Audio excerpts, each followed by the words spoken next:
Don't you step on a snake. Don't you ride in a plane. Don't you eat a steak. It might kill you. 건강한 한 주 보내셨습니까? 생방송 건강클리닉 김세희입니다. 여성분들 어느 날 가슴에 갑작스러운 통증이 생기거나 멍울이 만져져서 걱정해 보신 적 있으신가요? 혹시라도 유방암이 아닌지 덜컥 겁이 나기도 하는데요. 하지만 가슴에 나타나는 이상 증상이 모두 유방암과 관련된 건 아닙니다.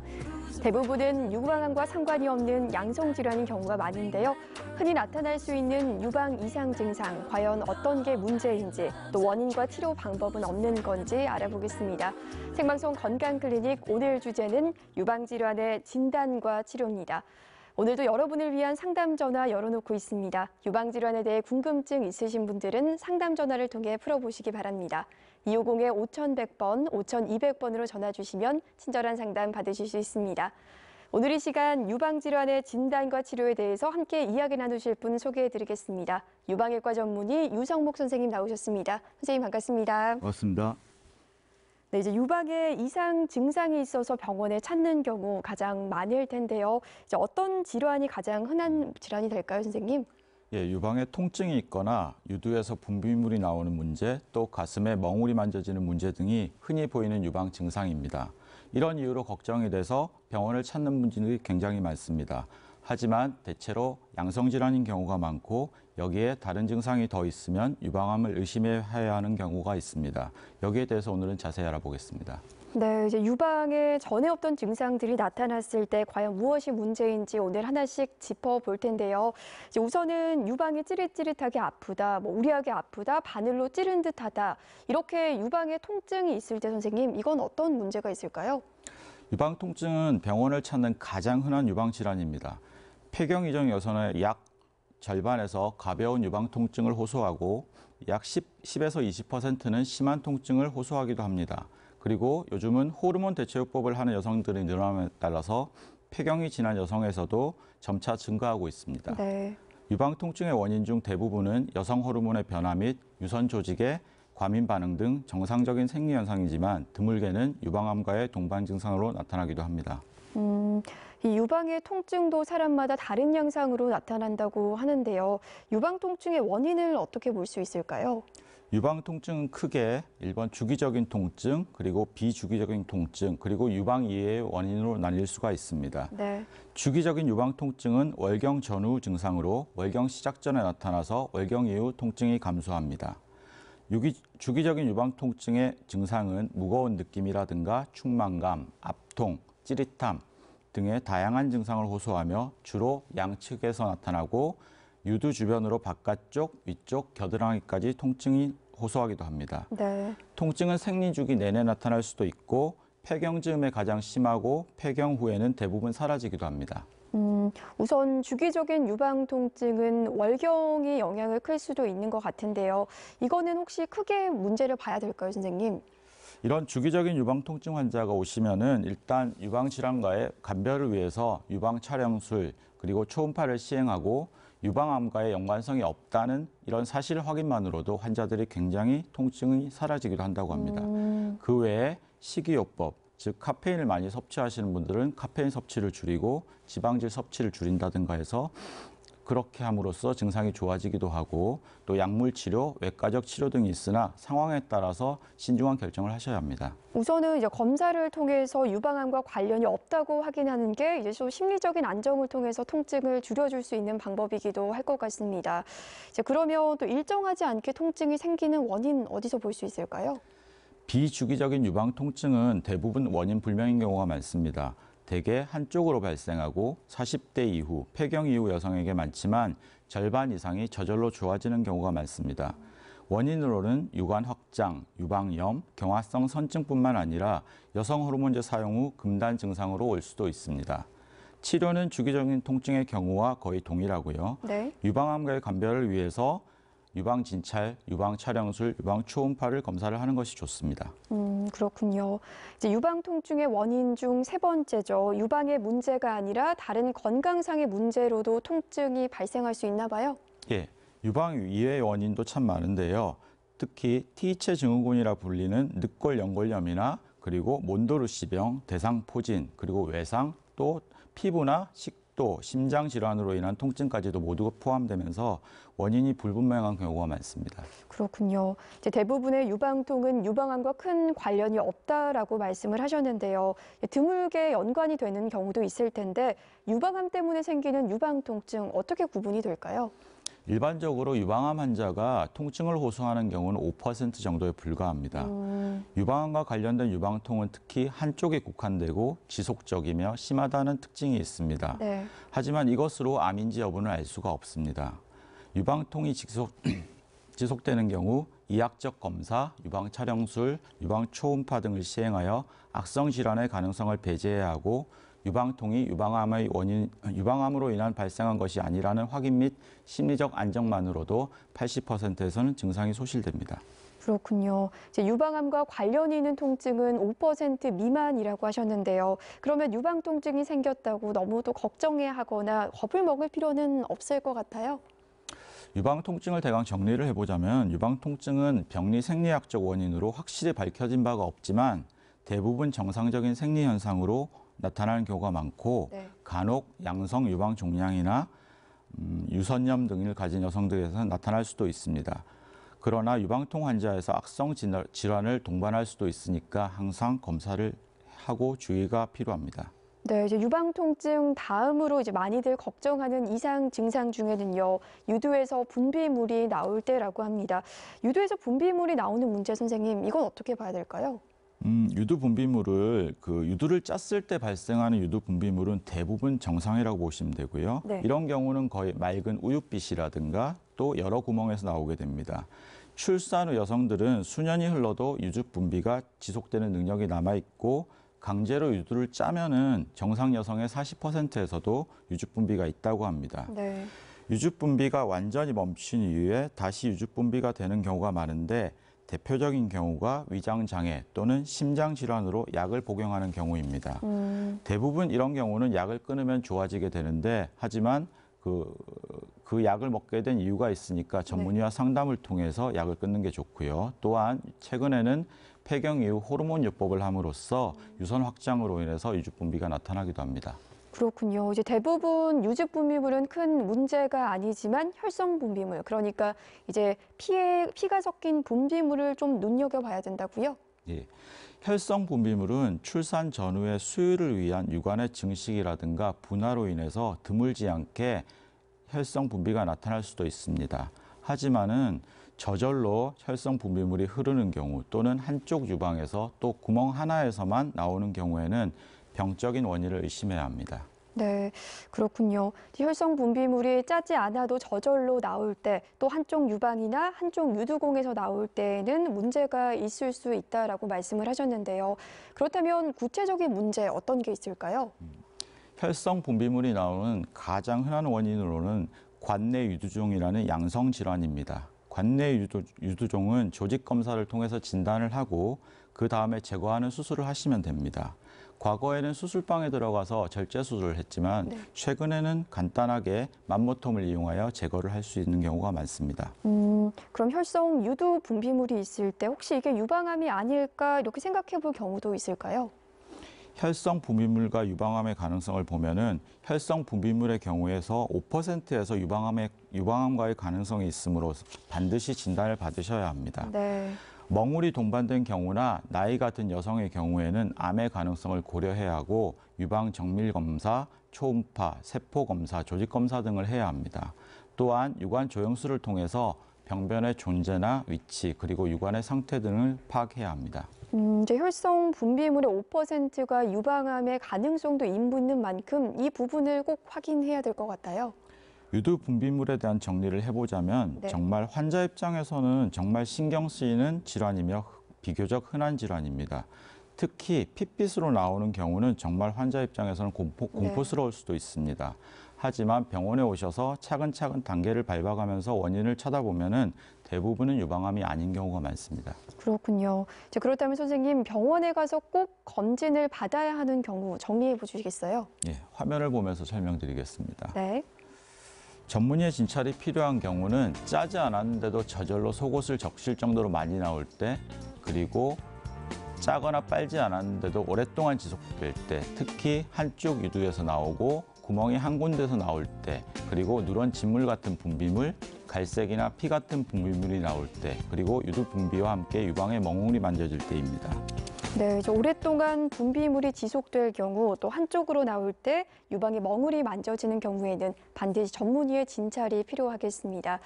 생방송 건강클리닉 오늘도 여러분을 위한 상담 전화 열어놓고 있습니다. 유방질환에 대해 궁금증 있으신 분들은 250-5100번, 5200번으로 전화 주시면 되겠습니다. 연결된 전화 받아보겠습니다. 여보세요? 네, 여보세요? 네, 안녕하세요. 어떤 점 상담 도와드릴까요?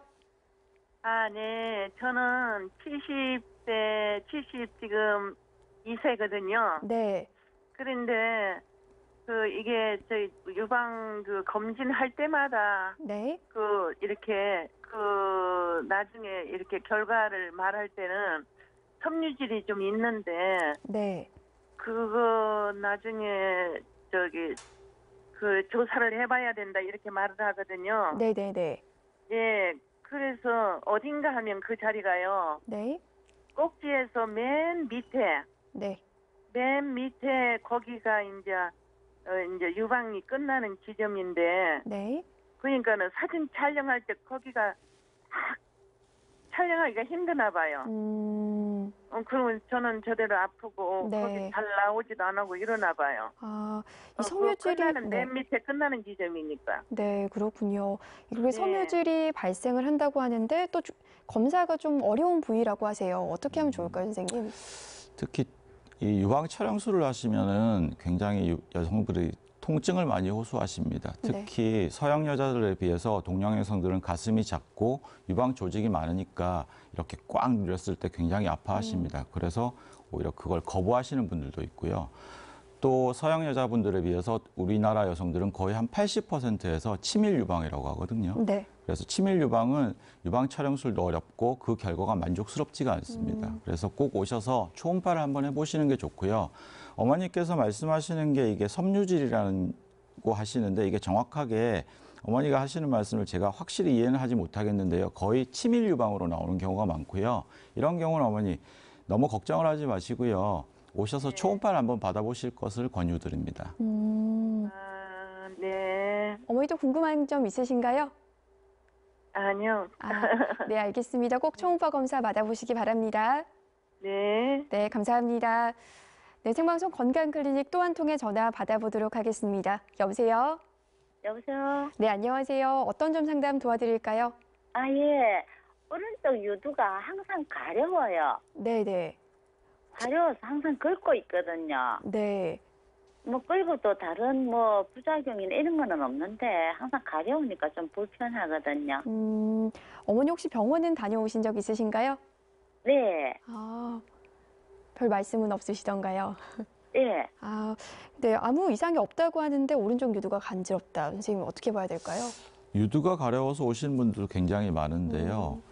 대부분은 그냥 단순 소양증으로 보셔야 돼요. 그래서 저희가 직접 진찰을 하고 물론 초음파나 유방 촬영술을 통해서 더 정밀한 진단도 필요하지만 대부분의 증상은 소양증이고 어떤 분들은 항상 습하게 유지가 돼가지고 뭐 브래지어를 오랫동안 하신다든가 할 때 습하게 유지가 되니까 단순하게 여성들 설거지 많이 하시는 분들 네. 피부 습진 생기듯이 그렇게 생기는 경우가 많습니다. 그래서 일단은 피부과를 먼저 가보시고 간단한 연고 등으로 처리를 해보시고 안 되면은 저희 외과로 오셔가지고 유방 검사를 정확하게 받아보시는 것이 좋습니다. 네, 어머니. 긁어도 네. 뭐 번져서 가렵지나 그렇지는 않고요. 유두 고기만 항상 가렵거든요. 어머니 그런 경우는 간단하게 네. 약재로 가려움증을 치료하는 경우가 있거든요. 그러니까 그렇습니다. 예, 먹는 약을 그런 거를 쓰셔서 유두에 발라도 괜찮아요. 예, 바르는 건 얼마든지 그 약간의 스테로이드가 들어있기 때문에 연고도 얼마 소량이라서 인체에 전혀 무해하고요. 또 먹는 약으로 조절하실 수도 있습니다. 아, 그렇습니까? 네, 어머니 피부과 꼭 다녀오시기 바랍니다.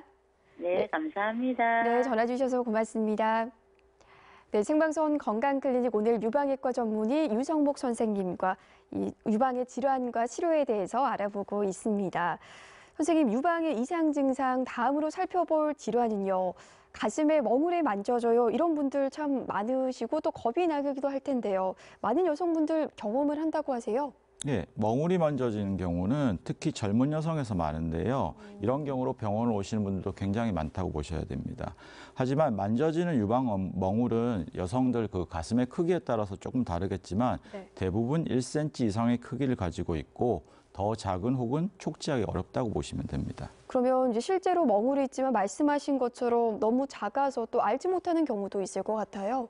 예, 아까도 말씀드렸지만 그 치밀 유방이 많기 때문에 특히 폐경전의 여성이면은 저희 한국 여성들은 유선 조직이 치밀한 치밀 유방이 많습니다. 그래서 정상적인 유선 조직이 단단한 종개처럼 만져지는 경우가 많고 또 늑골이라든가 늑연골 접합부 등의 정상 구조물이 유방 종개로 오인되는 경우도 많다고 할 수 있습니다. 네. 또한 유방 자가 촉진만으로는 작은 양성 섬유선종이라든가 초기 유방암을 놓칠 수가 있으니까 전문의의 정확한 의학적 진찰과 유방 촬영술, 유방 초음파의 병행으로 진단을 받아보시는 것이 좋습니다. 네, 선생님 이렇게 그림으로 유방 종괴의 흔한 원인들 나타나고 있는데요. 좀 설명을 해주시겠어요?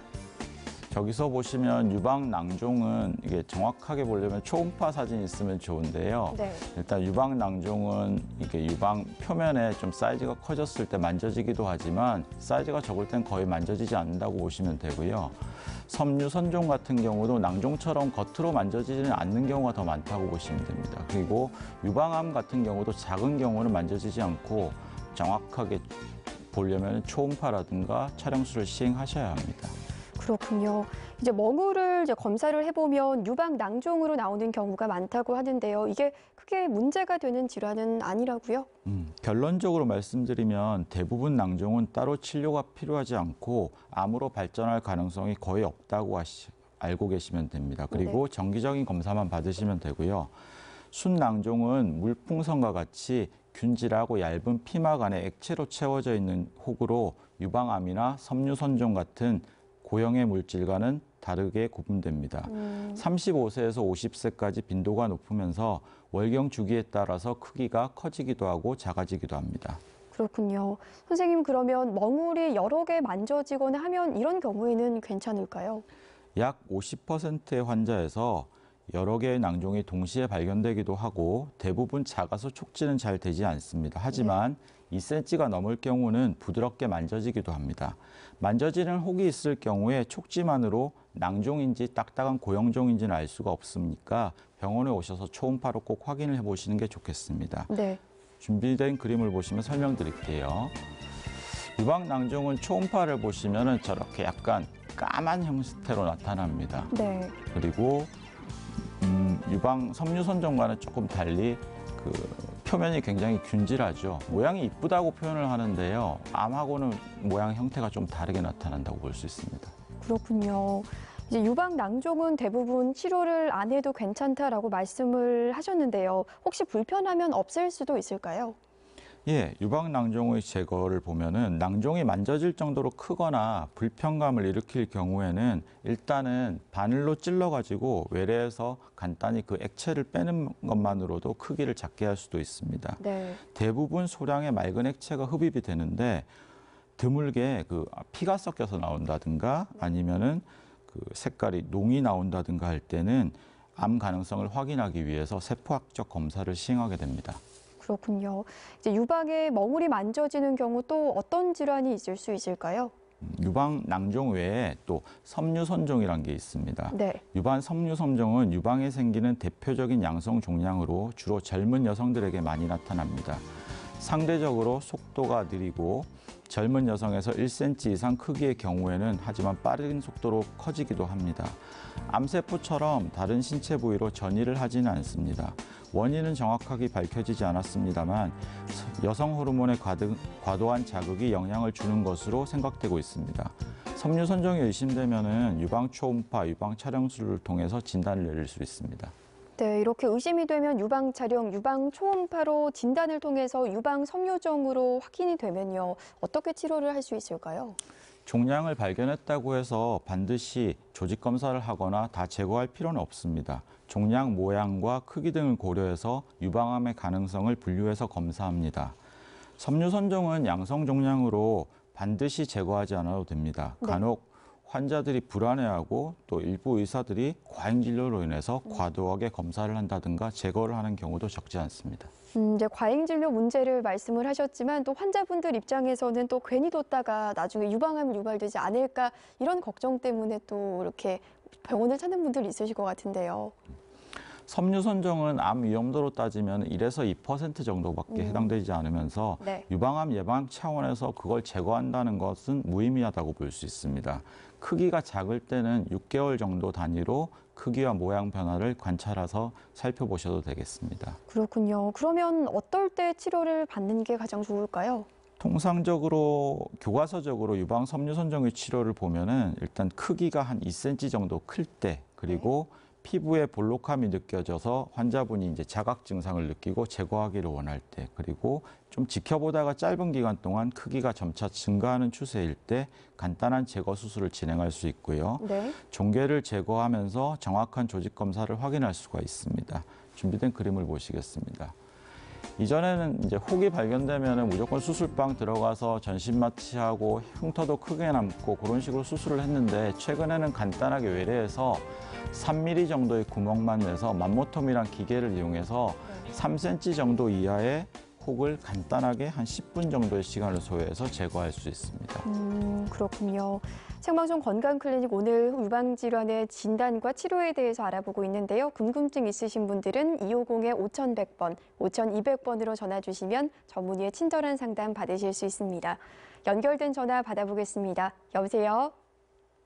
여보세요? 네, 안녕하세요. 어떤 점 상담 도와드릴까요? 아, 예. 건강검진을 받았는데 유방에 네. 뭐 석회석이 있다 그래가지고 큰 병원에 가보라 그래서 큰 병원에 갔거든요. 네네. 갔는데 6개월 후에 그때 이제 조직 검사를 하고 6개월 후에 보자 해서 그 6개월 후에 갔는데 아무 이상이 없다 했어요. 네네. 그랬는데 그 다음에 계속 지금 따끔따끔 아파요.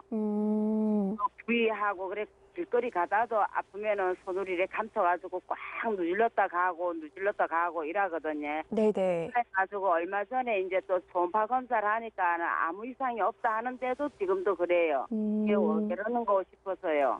네, 선생님 이건 어떤 건가요? 어머니 아까 처음에 말씀드렸듯이 유방 통증이 가장 여성들이 병원에 오는 가장 흔한 증상이고 네. 대부분은 정상적인 경우가 많습니다. 어머니가 그 석회가 발견됐다고 해서 굉장히 겁을 내셨는데요. 석회는 대부분 양성 석회화가 많습니다. 그리고 사진에서 잘 보이는 석회화는 대부분 양성 석회화고 지켜보시면 되고요. 의사들이 보고 아주 잘 보이지 않는 석회화가 군집으로 모여있을 때는 조직 검사를 의뢰하게 됩니다. 네네. 그리고 이런 석회화는 어머니 그 통증하고는 전혀 연관성이 없고요. 이 통증 자체는 암과도 아까 말씀드렸듯이 한 5%밖에 영향이 없기 때문에 너무 걱정하지 마시고요. 그 병원에서 진료하신 대로 그냥 추적 검사만 하시면 되겠습니다. 어머니 통증은 크게 걱정하실 필요 없고요. 이 석회석은 한 6개월마다 주기적으로 검진을 받아보시는 게 좋을 것 같습니다. 또 궁금증 있으신가요? 아니요, 없습니다. 네, 전화 주셔서 고맙습니다. 네, 감사합니다. 네, 생방송 건강클리닉 오늘 유방질환의 진단과 치료에 대해서 알아보고 있습니다. 연결된 전화 받아보겠습니다. 여보세요? 여보세요? 네, 안녕하세요. 어떤 점 상담 도와드릴까요? 예, 저는 67세인데요. 네. 저 몇 년 전부터 유방 검사할 때, 초음파 할 때 한 1 내지 2mm 정도 결절이 있다고. 그래서 건강진단 2년 만에 받을 때마다 네. 그게 안 크고 그대로 있습니다. 네네. 근데 한 번씩 가끔 뭐 망아지 만지지는 그런 건 없는데 주기적으로 찌릿찌릿하면서 네. 열리고 네. 한쪽이 오른쪽에 그 결절이 있는 그 쪽에 그래서 거기 그리 해도 되는지 네. 물어본다고. 네. 이 결절이 통증과 선생님 연관이 있을까요? 똑같은 또 질문에 전화가 들어왔죠. 네네. 병원에 오시는 분도 거의 유방 통증 때문에 가장 많이 오신다고 생각하시면 되고요. 네. 어머니 일단은 결절과 어머니 통증과는 전혀 상관이 없다고 생각하시면 되고요. 네. 가만히 생각해 보시면 어머니 통증 자체가 하루 종일이라든가 한 달 내도록 지속되는 게 아니거든요. 이렇게 네. 아플 때 좀 찌릿하게 아프다가 또 괜찮을 땐 괜찮아요. 네. 그리고 많은 어머니 나이대 여성분들이 이런 증상을 호소해서 병원에 많이 오시거든요. 네. 그래서 너무 걱정 안 하셔도 됩니다, 어머니. 아, 그래. 예. 네, 어머니 주기적으로 그게 한 번씩 그래서 네. 혹시나 계절 말고 뭐 다른 것 때문에 그런지 이게 어머니 네, 그쪽에 맞습니다. 혹이 있다고 하니까 예. 더 걱정을 하시는데요. 예. 그러니까 그걸 그냥 잊고 사세요. 아, 네. 네, 어머니 큰 걱정 안 하셔도 되겠습니다. 전화 주셔서 네. 고맙습니다. 네, 감사합니다. 네, 생방송 건강클리닉 오늘 유방질환의 진단과 치료에 대해서 유방외과 전문의 유정목 선생님과 함께하고 있습니다. 네, 이제 유방질환에 대해서 지금 알아보고 있는데요. 이제 모유 수유하는 산모들 분들 중에서 유선염으로 고생하는 분들 참 많다고 해요, 선생님. 예. 수유 중에 유선염, 즉 수유 중인 산모가 한 2.5%에서 유선염이 발생합니다. 그리고 이 중에서 7% 정도는 그게 발전돼서 농양으로 발전합니다. 네. 유선염은 대개 수유로 인해 유두 주변이 균열이나 유두 피부의 찰과상 등으로 방어벽이 무너지며 주변 피부 세균이 과증식하면서 시작됩니다. 수유 시작 후 6주간과 이후기에 가장 흔히 발생하고 통증, 발적, 부종, 압통 등의 증상이 나타나며 오한, 발열 등의 전신 증상이 동반되기도 합니다. 네, 이 통증의 부종, 압통, 오한, 온몸이 다 아프다는 건데요. 선생님, 그러면 치료는 어떻게 할 수 있을까요? 유선염의 치료는 일단 유방 농양으로 진행 전의 염증 상태라면은 간단한 항생제를 투여해서 좋아질 수 있고요. 하지만 좀 더 진행이 된 경우 유방 농양으로 진행되었다면은 국소 마취하에 절개 배농술을 시행하여야 합니다. 네. 산모에게 투여된 항생제의 일부는 수유를 통해 유아에게 전달되므로 유아에게 해로운 성분을 제외한 항생제를 사용하게 됩니다. 이제 말씀하신 것처럼 아이에게 해로운 성분을 제외해서 이 항생제를 사용한다라고 말씀을 하셨는데 혹시나 또 약 성분이 들어갈까 봐 해서 모유 수유를 중단하는 건 어떨까요, 선생님? 이런 질문을 많이 하시는데요. 네. 유방염이나 유방 농양을 치료할 때 수유를 중단할 필요는 전혀 없습니다. 모유에 포함되어 있는 소량의 균주나 항생제는 유아에게 전혀 해가 되지 않으면서 오히려 수유 자체가 유즙과 농양의 배출을 촉진시켜서 치료에 도움이 될 수도 있습니다. 그렇군요.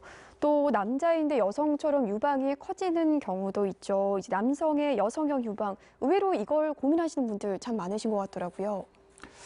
여성형 유방이라고 합니다. 그리고 주로 엄마 손에 이끌려서 사춘기 소년들이 많이 오는데요. 네. 주로 여성형 유방은 사춘기와 또 고령의 남자에게서 한쪽 혹은 양쪽 유방이 과도하게 발육된 상태를 말합니다.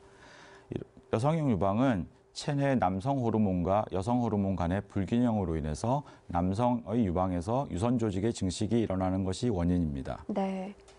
남성 호르몬과 여성 호르몬의 비율이 일시적으로 불안정한 사춘기 남성의 30에서 60%에서 여성형 유방이 나타나는데 네. 사춘기가 지나서 남성 호르몬이 안정적으로 변하면 대부분 저절로 사라진다고 볼 수 있습니다.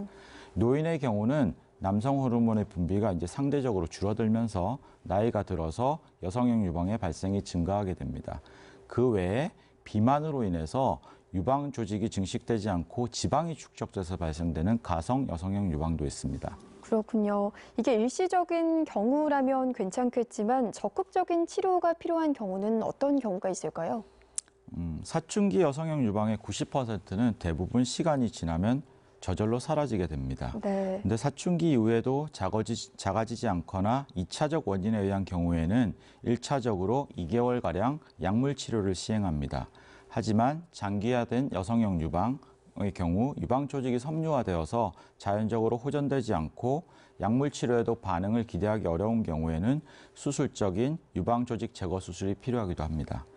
비만과 동반되어서 나타나는 지방이 축적되어서 나타나는 가성 여성형 유방의 경우에는 네. 다이어트와 운동으로 좋아지기도 하지만 가끔은 지방 흡입술을 시행하기도 합니다. 그렇군요. 이제 유방 질환의 진단과 치료에 대해서 현재 알아보고 있는데요. 마지막으로 알아볼 질환은 유방암입니다. 선생님, 유방암의 원인 어떻게 보면 될까요? 유방암은 여성 호르몬인 에스트로겐이 발암 과정에 가장 중요한 역할을 한다고 볼 수 있고요. 여러 가지 원인, 환경 호르몬 등의 원인도 될 수 있지만 에스트로겐에 노출되는 기간이 길수록 생긴다고 주로 볼 수 있습니다. 초경이 빠르다든가 폐경이 늦을수록, 그리고 장기간의 피임약 복용, 폐경 이후 장기간의 호르몬 대체요법들이 원인이 될 수 있고요. 고지방, 고칼로리에 서구화된 시기, 젊은 나이에 과도한 음주, 비만, 그리고 출산을 하지 않거나 늦은 첫 임신 등이 원인이 될 수 있습니다. 네, 이제 유방의 위험 인자들, 에스트로겐에 노출된 기간이 길거나 장기간 피임약 복용, 또 고지방 비만들, 또 첫 임신이 좀 늦은 경우를 알아봤는데요. 이렇게 유방암 위험 인자가 선생님 없다면요, 좀 안전해도 될까요? 그렇지는 않습니다. 모든 유방암 환자가 이러한 위험 인자를 가지고 있는 것은 아니고, 유방암 환자의 30% 정도에서는 이런 알려진 위험 인자가 없는 경우가 있습니다. 그래서 30% 정도에서는 그 위험 인자가 없는 경우이므로 네. 반드시 안심할 필요는 없습니다. 이제 30%면 꽤 높은 수치인데요. 조기 검진들 이런 걸 잘 챙겨봐야 될 텐데 유방암의 증상은 어떤가요, 선생님? 유방암의 증상은 초기 단계에서는 대부분 환자가 느끼는 증상이 없다고 보시면 됩니다. 하지만 가장 흔한 증상은 만져지는 멍울로 오시는 분들이 많고요. 유방에 멍울이 만져지는 경우는 대부분 통증이 없고 딱딱하고 표면이 울퉁불퉁하며 잘 움직이지 않는 경우 암을 의심할 수 있습니다. 하지만 암이 진행되어서 유방에서 만져질 정도가 되려면 1cm 이상이 되어야 하고, 증상이 생겨서 병원을 오시는 경우는 이미 진행된 유방암일 경우가 많습니다. 그렇군요. 이제 앞서 이야기가 나왔지만 혈성 분비물이 있다면 유방암 유무를 확인해 보는 게 좋다고요. 피가 섞인 유두 분비물의 경우는 유두 분비물이 나오는 경우 호르몬 이상이나 위장약과 같은 약물 복용 또는 유관 확장증 같은 양성 질환인 경우가 대부분입니다.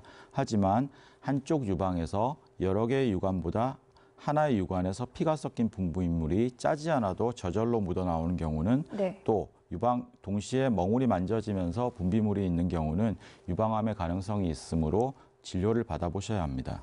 네, 그렇군요.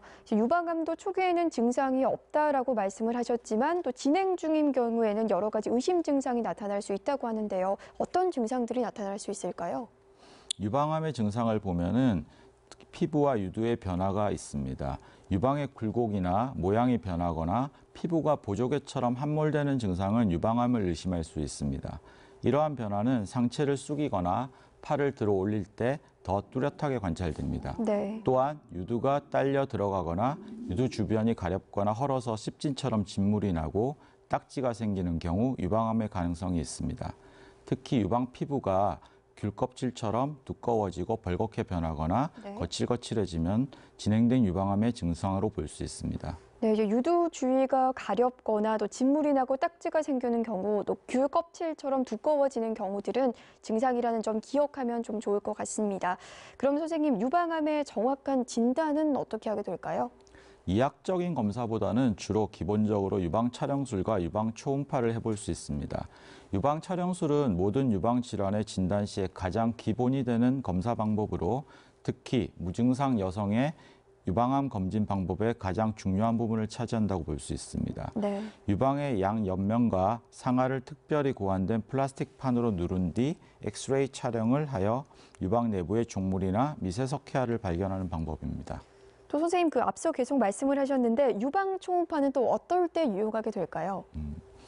유방 초음파는 유방의 종괴가 낭성인지 아니면 딱딱한 고형 종괴인지 구분하는 데 유용하게 사용되고, 특히 우리나라 여성에서는 유방 조직의 밀도가 높은 치밀 유방의 경우라서 유방 촬영술에서 놓칠 수 있는 경우가 많습니다. 네. 그래서 유방 초음파를 꼭 같이 하기를 권고드립니다. 뿐만 아니라 촉지가 되지 않는 종물의 조직 검사에서는 빠질 수 없는 검사이며, 우리나라에서는 비교적 젊은 여성에서 유방암 발생 빈도가 높기 때문에 아주 유용하게 사용이 됩니다. 네, 주기적인 검진이 꼭 필요하겠습니다. 생방송 건강클리닉, 오늘 유방질환에 대해서 알아보고 있는데요. 유방질환에 대해서 궁금증 있으신 분들은 250-5100번, 5200번으로 전화 주시면 전문의의 친절한 상담 받으실 수 있습니다. 연결된 전화 받아보겠습니다. 여보세요? 네, 여보세요? 네, 안녕하세요. 어떤 점 네. 상담 도와드릴까요? 아, 네, 제가 그 치밀 유방이고요. 섬유손종 그 만모성 수술을 했었거든요. 네네. 한 번은 커서 했고 한 번은 여러 개가 붙어 있어서 했었는데 네. 치매 유방이라서 섬유선정이 되게 좀 많이 작은 게 좀 제법 있다 하셨었거든요. 네네. 그런데 지금 제가 첫 때는 모유수유를 했고요. 모유수유를 하면 섬유선정이 좀 줄어든다는 말도 있었고, 네네. 그리고 최근에 둘째를 출산했는데 모유수유를 안 했어요. 이렇게 안 함으로 해서 이 섬유선정이 혹시나 이제 늘어날지 아니면 이 섬유선정이 암으로 발전될 가능성이 있는지 그게 좀 궁금해서 전화드려봤습니다. 일단 아까 섬유선정에 대해서 약간 설명을 드렸지만은 그 주로 에스트로겐 노출에 의해서 섬유선정이 커지는 건 조금 사실이라고 볼 수 있는데요. 그렇다고 모유수유를 안 했다고 해서 섬유선정이 더 많이 생긴다든가 또 크기가 커진다는 증거는 없다고 보시면 됩니다. 그리고 섬유선정은 섬유선정처럼 보이는 혹 또는 섬유선정으로 진단이 된 혹들은 암 가능성이 거의 1% 미만이라고 보시면 되고요. 크게 걱정을 안 하셔도 돼요. 그리고 만무톰을 권유하는 혹의 경우는 의사 입장에서는 암 가능성이 굉장히 낮다고 판단하고 만무톰을 권하기 때문에 크게 걱정을 안 하셔도 됩니다. 네, 감사합니다. 네, 어머니 또 궁금증 있으신가요? 아니요, 괜찮습니다. 네, 알겠습니다. 전화 주셔서 고맙습니다. 네, 수고하세요. 네, 생방송 건강클리닉 오늘 유방질환에 대해서 유방외과 전문의 유정목 선생님과 함께 하고 있습니다. 이제 유방암이 발생했을 때 이제 수술을 하게 되는데요. 요즘에는 이렇게 유방을 그대로 보존하는 수술이 많이 시행되고 있다라고 해요. 예, 유방 보정술은 이전과 달리 최근에 여성의 미용적인 개념이 중요시되고 조기 유방암의 발견이 늘어나면서 현재는 유방을 많이 보존하는 유방 보존술이 증가해서 우리나라에서는 60%의 유방암 환자에서 시행되고 있다고 보시면 됩니다. 네. 이 수술은 유방 전체를 다 절제하지 않고 유방 조직을 포함해서 주변의 한 2cm 정도까지 정상 조직을 함께 절개하는 방법으로 유방의 원래 형태를 대부분 유지할 수 있고 또한 조그마한 보형물을 넣어서 거의 표가 나지 않도록 할 수 있어서 많은 환자들이 선호하는 방법입니다. 하지만 암이 여러 개 있다든가 암 주변에 악성 석회가 넓게 분포되어 있는 경우라든가 또 암이 너무 큰 경우에 또 임산부와 같이 방사선 치료를 해서는 안 되는 경우에는 유방 보존술을 할 수 없고 유방 전절제술을 시행해야 합니다. 네, 생방송 건강클리닉 오늘 유방질환에 대해서 알아보고 있는데요. 궁금증 있으신 분들은 250-5100번, 5200번으로 전화 주시면 되겠습니다. 연결된 전화 받아보겠습니다. 여보세요? 여보세요? 네, 안녕하세요. 어떤 점 상담 안녕하세요. 네, 도와드릴까요? 저 70세고, 예. 네. 근데 유두에, 네. 유두에, 예. 저 네. 꼭지에, 네네. 노란 고름 같은 게 방울아 일이 맺히거든요. 네. 그러면서 그게 가려워요. 아, 네네. 혹시 어머니 병원은 다녀오신 적 있으신가요? 그것 갖고 그게 크게 그거는 안 하고 그게 네네. 가렵고 그래서 그 한번 옛날에 제가 그걸 한번 짜봤거든요. 네네. 많이 아파도 한번 짜보니까 그 지지메이로 그런 게 나오더라고요. 선생님 어떻게 봐야 될까요? 어머니 70세라고 하셨는데 예. 가슴은 젊으신가 봅니다. 일단은 어머니 정확하게 보질 않아서 확실하게 말씀을 드릴 수 없지만 짜면은 어느 정도 나올 수가 있거든요. 그리고 그 유선이 어느 정도 발달이 돼 있는 경우는 아직까지 모유처럼 우윳빛으로 나왔다가 이게 오랜 시간 그 피부 주름 사이에 굳어 있으면서 이게 찌꺼기처럼 누렇게 보이기도 하거든요. 예. 하지만 그걸 어머니 간단하게 간과하실 게 아니고 씻으실 때 깨끗이 그걸 씻어내시고 잘 말리시는 것도 중요하고요. 증상이 지속되시면은 병원에 한번 방문하시는 것도 좋을 것 같습니다. 근데 그게 막이 있어갖고 이리 바늘 갖고 숱이야 나오더라고요. 네, 그건 어머니 이제 연세가 70세니까 아무래도 유선이 막혀서 바늘로 쑤셔야 구멍이 나오겠죠. 그런데 굳이 자기 가슴을 바늘로 쑤실 이유는 없죠. 네. 예, 감사합니다. 네, 어머니 전화 주셔서 고맙습니다. 네, 감사합니다. 네, 오늘 생방송 건강클리닉 유방외과 전문의 유성목 선생님과 함께하고 있습니다. 선생님, 오늘 전화 주신 분들 중에 이제 노인분들이 참 많으셨어요. 예. 노인분들과 관련된 유방 질환이 있다면 대표적으로 어떤 질환들이 있을까요?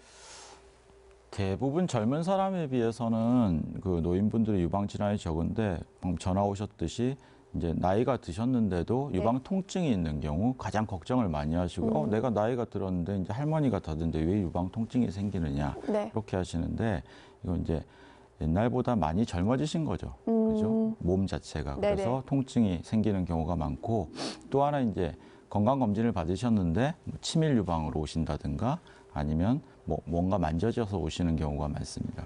그리고 이제 나이가 드시면 아무래도 유방암이 발생될 호발될 가능성이 높아지기 때문에 네. 유방암 환자들도 간간히 발견되기도 합니다. 이제 노인분들 중에서도 이제 약간 피부 질환도 있으셨지만 꼭 병원을 찾아야 하는 경우 어떤 것들이 있을까요? 일단 유두 분비물이 아까 네네. 직접 짜지 않아도 네. 저렇게 바늘까지 찔러가면서 짜실 필요는 없고 네. 짜지 않아도 이제 흥건히 적셔 나오는데 이게 핏빛으로 나오는 경우라든가 네. 아니면 뭔가 만져지는 경우 그리고 꼭 유방암이 아니더라도 이렇게 피부 주변에 발적이 생기고 압통이 생기고 하면서 유방 염증이 생기는 경우는 빨리 병원에 오셔서 네. 치료를 받으시는 게 좋습니다. 네, 이제 유방암에 대해서 알아보고 있는데요. 유방암의 예방 선생님, 마지막 어떤 부분을 신경 쓰면 좋을까요? 비만한 사람은 여성 호르몬 분비가 증가되어 유방암 발생 위험이 증가되면서 또 폐경 후에 여성에게는 피하 지방에서 여성 호르몬이 분비되므로 적정 체중을 유지하시는 게 좋습니다. 네. 그리고 운동을 많이 병행하는 게 필요합니다. 그리고 총 지방 섭취량의 증가, 포화 지방, 동물성 지방 섭취의 증가는 유방암의 발생 빈도를 높일 가능성이 있습니다. 하지만 불포화 지방산 중 오메가3 지방산은 근거가 불충분하긴 하지만 유방암의 발생률을 낮출 수 있는 군으로 고려되고 있습니다. 네. 생방송 건강클리닉 오늘 유방외과 전문의 유성목 선생님 모시고 유방질환의 진단과 치료에 대해서 알아봤습니다. 끝으로 선생님, 시청자분들께 한 말씀 해주시죠. 최근에는 환경 호르몬 영향도 있지만 결혼도 늦어지고 또 결혼을 해도 자녀 계획이 없고 또 나이가 드신 분들이 호르몬 대처요법도 많이 쓰고 해서 그 에스트로겐 노출이 많아진다고 볼 수가 있습니다. 그래서 점차 젊은 여성분에게 유방암 발생 빈도가 높아진다고 볼 수 있고요. 그리고 40대부터 국가 검진이 있는데 네. 꼭 빼먹지 말고 잘 챙기시고 또한 네. 초음파도 병행하시는 게 좋을 것 같습니다. 그리고 증상이 있으시면 꼭 병원을 방문하셔서 전문의의 진찰을 받아보시는 게 좋겠습니다. 네, 선생님 오늘 말씀 고맙습니다. 네, 매년 10월 20일은 세계 골다공증의 날입니다. 우리나라의 70세 이상의 여성 절반이 골다공증을 앓고 있는데요. 적절한 치료를 받지 못하면 골절로 이어지기가 쉽고 또 이로 인한 사망률이 20%에 이릅니다. 정기적인 골밀도 검사가 필요하겠고요. 근력 운동과 칼슘, 비타민 등 풍부한 식품으로 뼈 건강 챙겨보시면 좋겠습니다. 생방송 건강클리닉 오늘 여기서 인사드리겠습니다. 시청해주신 여러분 고맙습니다.